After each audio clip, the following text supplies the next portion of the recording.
Саламатсыздарбы, Нурес каналында жаңылыктар топтому, акыркы сааттардагы жаңылыктар менен таанышып алыңыздар. Бүгүнкү жаңылыктардан кыскача. Сыймык Жапыкеев экс-прокурор. Гөлдүктөр экинчи жолу уят болдук. Биринчиси Урмат Барктабасов менен уят болгонбуз. Эми Садыр Жапаров менен уят болдук. Республика партиясы күнөөсүн мойнуна алып, замандаш партиясынан кечирим сурады. Коронавирустан улам Ирандан чыга албай калган кыргызстандык айдоочулардын кайрылуусу. Алдыда ушул жана башка жаңылыктар менен кененирээк таанышып алыңыздар. Видеону аягына чейин көрүп, каналга катталып, лайк басканды унутпаңыздар. Өзбекстандын президенти Шавкат Мирзиёевдин буйругу менен эл аралык аялдардын күнүнө карата жазасын өтөп жаткан 83 аялга ырайым берилди. Ырайымдуулук берилгендердин ичинен 12си эркиндикке чыкса, 29-у шарттуу кыска мөөнөткө кесилип, 17 айымдын жазасы жумшартылат. Мындан тышкары 25 аялдын жаза өтөө мөөнөтү кыскартылат. Ырайым алгандардын жетөөсү чет элдик жарандар. 7 мартта 40 чоро коомдук уюмунун лидери Замир Көчөрбаев өзүнүн Facebook социалдык түйүнүндөгү баракчасы аркылуу бир пикирдештерине кайрылуу жасап, эртең 8 мартта Бишкекте өтө турган гей парадка каршы туруп болтурбоого чакырды. Урматтуу баатырлар, өткөн жылкы 8 марттагы гей парадты укпай калып капа болуп, гей парад болоорун билгенде барып болтурбайт элек. Ким мындайга жол берди дегендер, силерге жакшы мүмкүнчүлүк жаралды. Эртең дагы гей парад өткөнү турат. Кийин укпай калдык дебегиле деп кайрылды. Гей парад ак үйдүн жанында эмес, өчпөс оттун жанында өтчүдөй болуп калды деп кошумчалады. Булак Кыргыз Today чекетке эже. Өкмөт Манас районунда коронавируска чет элдик жарандын чалдыкканы аныкталды деген маалымат жалган экенин билдирди. 7 мартка карата өлкө аймагында коронавирус аныкталган жок жана эпидемиологиялык кырдаал туруктуу. Акыркы күндөрү социалдык тармактарда жана мессенджерлер аркылуу Туркиянын коронавирус жуктурган жараны Манас районундагы ооруканага жаткырылганы тууралуу маалымат тараган. Бул жалган аудионун автору Талас облусунун Манас районунда жашаган тургун экени аныкталды. Коронавирустун алдын алуу боюнча республикалык штаб жарандарды инфекция боюнча жалган маалыматтарды таратпоого, жоопкерчиликсиз билдирүүлөр менен элди дүрбөтпөөгө чакырат. Чүй облустук ички иштер башкармалыгы Facebook'тагы Беспредел КЖ баракчасында президентке кайрылган видео боюнча териштирүү ишин баштады. Облустук милициянын басма сөз кызматынын өкүлү Назира Имангазиеванын айтымында факт кылмыш жана жоруктарды бирдиктүү реестрине катталган. Арыз түшкөн эмес, бирок видео боюнча кылмыш жана жоруктардын бирдиктүү реестрине катталды. Бардык кишилер суралып жатат. Жазык кодексинин 266 беренеси ээн баштык менен тергөө жүрүүдө, деди Имангазиева. Милициясы тергөөдө кимдер суралып жатканын, окуя боюнча кенен маалымат берген жок. Facebook'тагы Беспредел КЖ баракчасында Түндүк электро ишканасынын Токмок шаарындагы бөлүмүнүн жетекчиси экенин айткан Улан Мукаев аттуу адамдын видеосу тараган. Анда ал жергиликтүү кеңешке ат салышып жаткан партиялардын биринин штабында кысымга кабылганын айткан. Мукаевдин айтымында аны кысымга алган кишинин жакыны мамлекеттик кызматта иштейт. Видеодо аты аталган кишилерге партияга байланышууга мүмкүнчүлүк боло элек. Түндүк электро ишканасынан видеодо арызданган адам бул мекеменин кызматкери экенин ырасташты. Ал кабылган окуяны укук коргоо органдары териштире турганын айтышты. 2020 жылдын апрель айында өлкөнүн айрым аймактарында, анын ичинде Токмок шаарында жергиликтүү кеңешке шайлоо өтөт. Жаман иш болду. Гөлдүктөр экинчи жолу уят болдук. Биринчиси Урмат Барктабасов менен дагы уят болгонбуз. Азыр экинчисинде Садыр Жапаров менен уят болбойт элек. Могу провокаторлор баш бербейт турбайбы? Көрдүңөрбү? Аягында 10 киши чыгып эле кеттик деп эле алып кетип калышты. Аларды эч ким тааныбайт деп билдирди 7 мартта экс-прокурор Сыймык Жапыкеев. Биз могу чоң казаттын балдары машпарага кеңешүүгө олтуруп чыкпайбыз деп айтканбыз. Анан чыккыла дедиңер. Макул, чыгалы десек, Садыр Жапаров өзү абактан чыкпай эле койгула деди. Бул кандай деп калдык.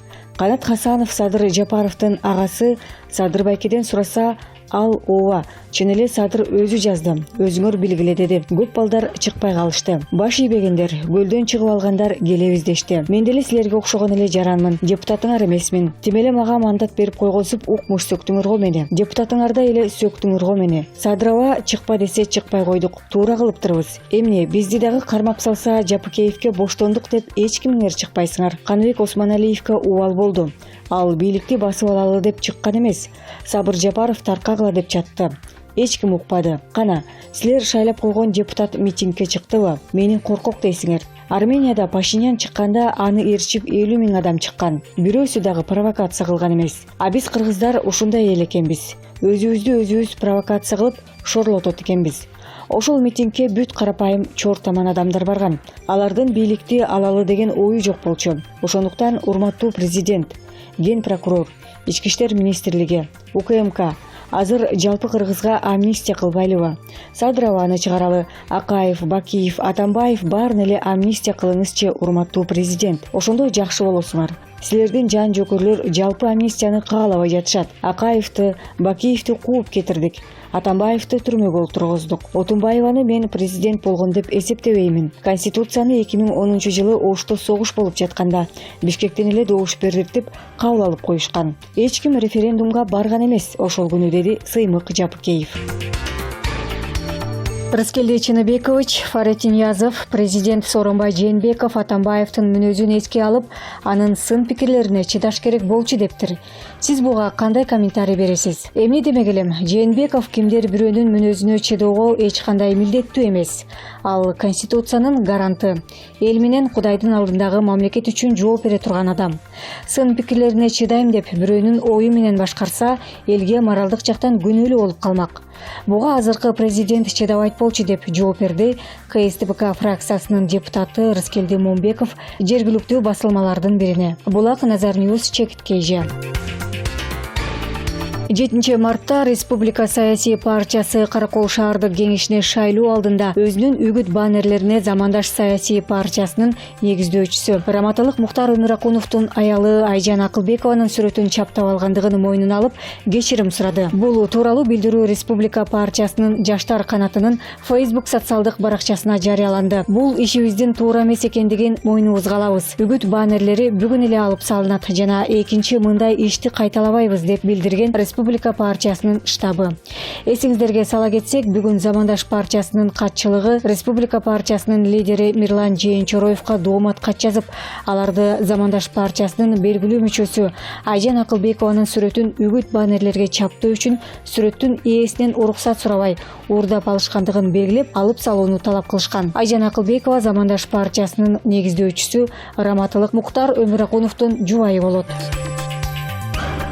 Премьер-министр Мухамбеткалый Абылгазиев коронавирус инфекциясынын экономикалык кырдаалга тийгизген таасирин азайтууга багытталган кризиске каршы иш-чаралардын планын даярдоо маселеси боюнча жыйын өткөрдү. Бул туурасында өкмөттүн маалымат кызматы билдирди. Жыйындын жүрүшүндө өкмөт башчы планга кыска жана узак мөөнөттүү иш-чаралардын тизмеге камтылышы керектигин баса белгилеген. Биз керектүү товарлардын жетишсиздигине жана алардын наркынын негизсиз жогорулашына жол бербөө үчүн бардык күч-аракетибизди жумшаш керек. Экинчи блок бул бюджетти коргоо. Кыйынчылыктарга карабастан мамлекет бардык социалдык жана башка милдеттерин толук кандуу аткарышы зарыл. Бул үчүн чыгашаларды оптимизациялоо боюнча иш-чаралар каралышы кажет, деди Абылгазиев. Премьер-министр ошондой эле ата мекендик бизнестин мүмкүнчүлүктөрүн эске алуу менен планда реалдуу картина дагы чагылдырылышы керектигин белгиледи. Мамлекеттик органдар маселени чечүүдө бизнес коомчулук менен дагы жигердүү иш алып барышы керек. Сунуштарды эске алуу менен ыкчам түрдө кризиске каршы иш-чаралардын планын иштеп чыгуу, ошондой эле азык-түлүк базарларындагы жана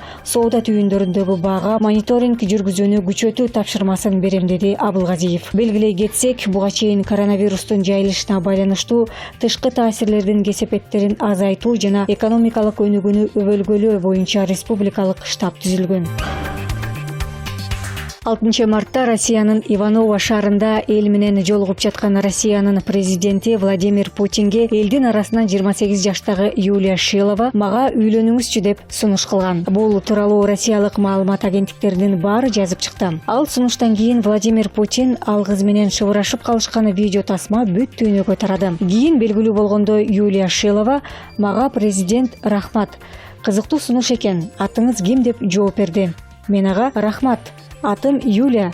Мен сиздин жардамчыларыңызга сүрөтүмдү жана телефонумду берип койдум деп кулагына шыбырадым, деп журналисттерге айтып берген. Юлия Шилова Ивановодагы балдар театрында актриса болуп иштейт. Күйөөгө чыга элек, көптөн бери Владимир Путинди жактырат. Эгер күйөөгө чыгып калса, Россиянын биринчи ледиси болууга жарай тургандыгына ишенет. Ошол эле күнү Владимир Путин Ивановонун активи менен жолугушуп жатып, Иваново селкилердин шаары деп көп айтышат. Мага дагы бүгүн ошондой кызык сунуш түштү. Ал жерде камералар тартып жатышкан. болгон. Эми алгыз көп жерге таанымал болот деп билдирген. Владимир Путин өзүнүн биринчи жубайы Людмила Путина менен 30 жыл өмүр сүргөндөн кийин 2013 жылдын июнунда расмий ажырашкан. Алардын 2 кызы бар. 7 жылдан бери бойдук эсептелет.